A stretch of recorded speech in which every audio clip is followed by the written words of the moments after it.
Welcome to Episcopals, bringing you the latest in faith-based advocacy from the Episcopal Church Office of Government Relations.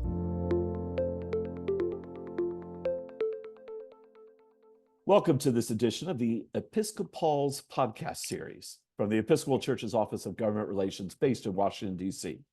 I'm the Reverend Dr. Chuck Robertson, canon to the presiding bishop for ministry beyond the Episcopal Church, which includes OGR, as well as the Office of Ecumenical and Interreligious Relations, the Office of Global Partnerships and Mission Personnel, and Episcopal Migration Ministries.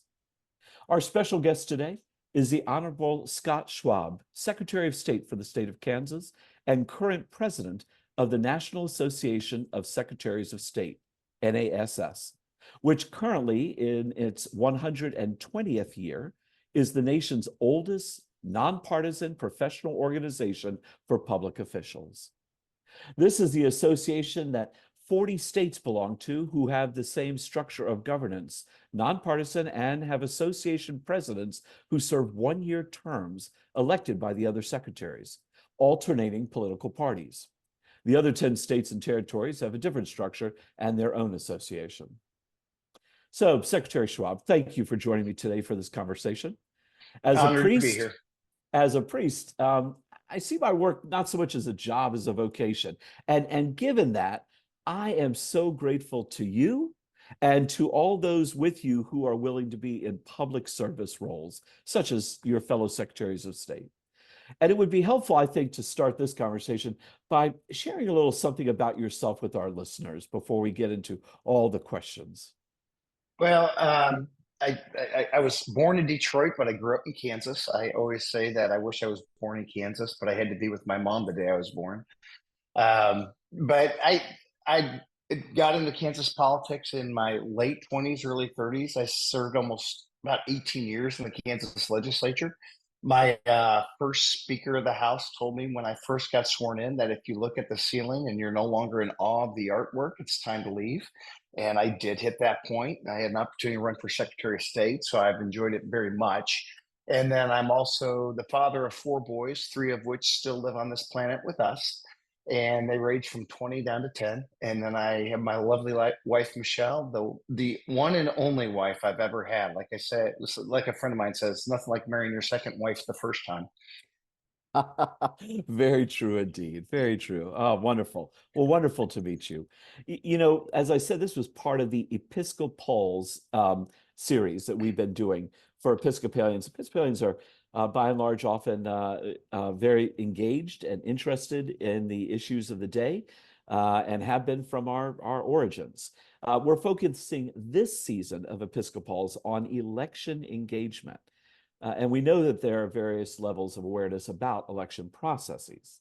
So I was wondering if you could speak to what a Secretary of State actually does in regard to our elections. Talk about poll workers, talk about dynamics around possible threats, all the different things, good, bad, the ugly of what it means to work in regard to these processes. Well, I'll try to keep it to time constraints because there's so much that's a large field to try to plow and harvest. But there are some secretaries of state, like in North Carolina and South Carolina, they do nothing with elections, and Wisconsin does very little with elections. And what we do varies from state to state. So the simplest term that we start is, are you a bottom-up state or a top-down state? So there are states like New Mexico and Georgia that they're top down. The Secretary of State says what every county and every system is going to be on. And they fund everything through the Secretary of State's office. And they have an incredible authority over the entire election system. And then you have states like Kansas and then Tennessee that are a bottom-up state. Our worldview is elections are better administered and ran locally and funded locally. So we authorize equipment, but the counties purchase it and then they operate the elections. And then we give guidance and a few rules and regulations, and also just letting them know what federal law is. Because sometimes you have a rural county of maybe only 12,000 people. They may not understand all the nuances of fed and state law. So we kind of guide them through those processes. So those are kind of the differences between state to state on what secretaries of state do in elections. But as head election officials, we are the ones who certify the election at the end of when we finally say this election is officially over. Very interesting, especially hearing about the differences between different states. Fascinating. The Episcopal Church tracks and engages on, as I said, on many issues, and certainly is tracking on the dynamics around the election. What do you see as some of the opportunities and challenges that you'll be experiencing this election year?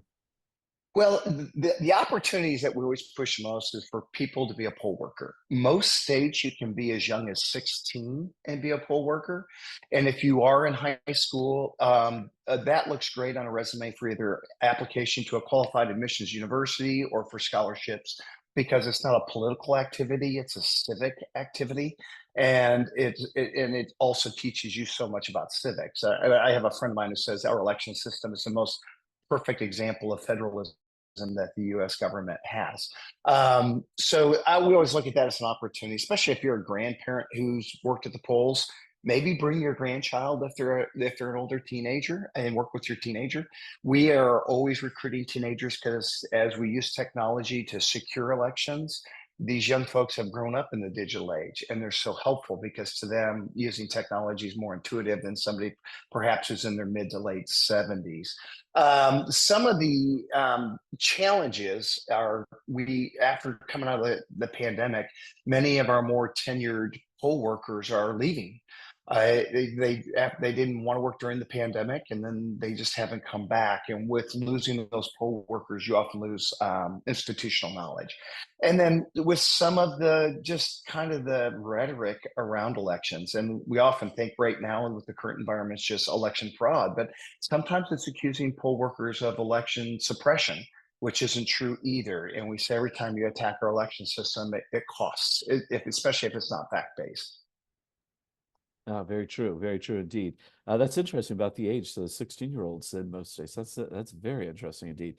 For anyone who's listening there, take note of this. Poll workers are needed, and certainly we, the Episcopal Church, encourage and want to help in any way in that area. I understand one of the areas of emphasis for the National Association of Secretaries of States is the Trusted Info 2024 initiative. Trusted Info 2024. Can you speak a little bit about what that initiative is trying to accomplish? Yeah. So what we found out coming into the 2020 election is, which we did first. The first one was Trusted Info 2020, and we added back and forth whether to change the year for every election year or not. But it seems like a trend's better if you put in the correct year and whatnot. But we found out under the Obama administration, he declared all election systems critical infrastructure, which puts us on a tier of like banking, highways, the power grid, shipping, and also elections. And we didn't know what that meant. And it's a very odd dynamic because if you make banking part of critical infrastructure, nobody there is elected. They're completely subjected to state and federal law. But as a Secretary of State, there are certain things the president can't tell me to do because I'm an independent elected official or appointed in some cases. So that created the dynamic of trying to create new partnerships with the feds. And the reason why this came out is we found out foreign nations were trying to use social media to basically lie to the American people. And this is how insidious they were. They would say, you'd see an article about elections and it'd say NewYorkTimes.co. It didn't say .com. The M was off. And it was just a New York Times article. But every day it became less and less of the New York Times article. It started to change. And then we found out they were printing completely false information. But by then, these people had trusted the source thinking that it was the New York Times, and it was misinformation from foreign bad actors. So we created this so that if you see an article, you can, and it's on Twitter. I'm not on, or X now, I guess is what they call it. I'm not on that because I don't need another 50 million voices in my head.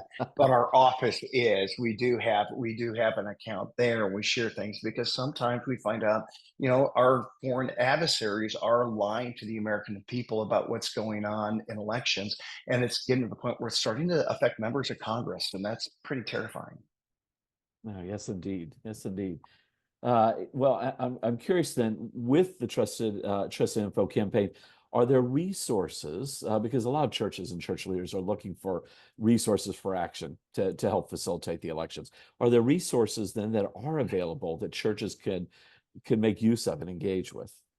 Absolutely. So, if talking to a national audience, we're going to start with the National Association, which is our National Association of Secretaries of State, which we call NASS, is nass.org, nass.org. If you could go there, it can give you directly to your state. So you can go to votekansas.gov. And the reason why we have .gov, because of most governmental entities use .gov because it gives more cyber protections. And we highly recommend that. We tell folks, if it doesn't say .gov, it may not be a trusted source, because it may not come from an official government entity, and we don't know if they're collecting data, or perhaps they're for a national trying to use information. But we would always recommend those local county officials are always your best source to know, one, how do I get engaged? What do you need? And two, how can I trust the information I'm getting? They're a better source than the Secretary of State's office, because they are your neighbors, even in your more densely populated metropolitan areas. So that's so helpful about the .gov and the specific, but you also said, I want to come back to, you said the NASS or NASS.org is kind of could be a beginning site for folks to go to, since we have folks from all over who are listening to this podcast. Yeah. And then from there, they could then hopefully use that as a conduit into to the states. Excellent. And then from the states, it'll get you to the locals. And the difference is, your more rural listeners are like, well, I already know who my local county, we either call them a county clerk or a county auditor, depending on the state you're in. I'm like, oh, I already know that's Betsy. Her husband owns whatever down the road. But then on your more metropolitan areas, you may not know who that local election official is. And that's where those internet resources can get you in the right direction to a phone number, email, or a website. Oh, that makes so much sense. What are some other ways that church leaders can find a way to work with their local election processes? Well, always be a poll worker. If we have freedom of religion and a freedom to serve, right? So we could always use election poll workers. And oftentimes during the pandemic in Douglas County in Kansas, which is where the University of Kansas is, I put my wife through med school there, so I love that university. But they recruited so many new poll workers. They turned 4,000 people away, which is just a credit to that community that so many people stepped out. But that was during the pandemic. Now that we're not in a pandemic, the general public may think, well, it's not as much of a priority as it was, but it is still a priority. The other things that we encourage folks to do is just, when people talk about voter fraud or voter suppression, say, well, what are the facts? So much is shared on social media that is just, it violates the basic laws of logic. But again, it strikes that strong emotion. So I'm going to click share because it makes me angry that this is going on. So for example, I saw somebody share, every dollar bill has a serial number. Why don't the ballots?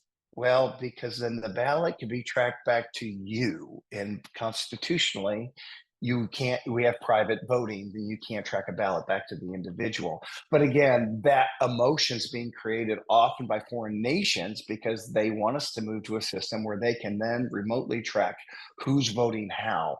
And that's just absolutely terrifying. So we always encourage folks, want to be the poll worker, because then you're the advocate. Even if you do it once, you can go out when someone says, well, all those mail ballots have fraud. Well, have you been a poll worker? Because I have. And let me tell you how we do this system. And then when it's one-on-one with your parishioners or with your neighbors, you're more of a trusted source than a statewide elected official is. Makes sense. I'm hoping too that as we look at a year of great division, just a time of division in the country and the world, I'm hoping also our churches can be voices for peace, for being able to truly listen to one another.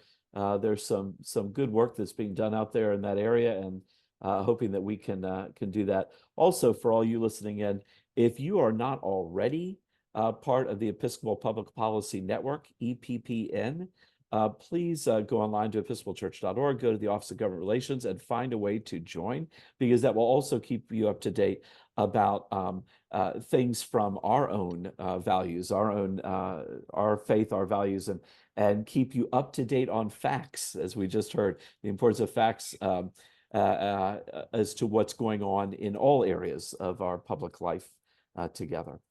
Well, I'm curious, Secretary, is there anything else you would like to ask of our churches, or say to our churches and those listening in before we depart? Yeah, so oftentimes we just don't think about the election till the election's upon us. We often want to remind people, if you had a name change, if you had an address change, to make sure you update your voter registration, because the last thing you want to do is to show up on election day and all of a sudden you found out you had your name changed and for some reason you wouldn't be qualified dependent on your state laws. So make sure all your information is up to date and have a plan to vote. Don't wait till November, or if you have a primary in August or whenever, don't wait till the last minute. Make sure you have a plan to how to make sure your ballot gets counted. And I'll also say many folks do vote by mail, which is fine. We say vote by drop box. The United States Postal Service is having so many issues. We've had in Kansas ballots that were legally cast in 2020 showing up in 2022. So if you can at all avoid putting your ballot in the federal postal service, but rather use a drop box that has been authorized by your county, that's going to be a safer way. And that way your ballot is handled by the custody laws of that state and not necessarily handled by the federal government, because the postal service just has so many issues right now. I just would not mail your ballot unless you absolutely have to. Thank you for that very much, and thank you for this time together today.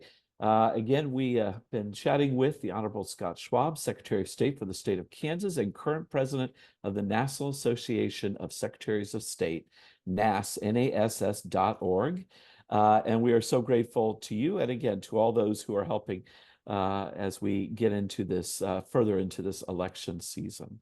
Thank you so much for joining us today, Secretary Schwab. No, thank you so much. Honored to do it, and God bless you.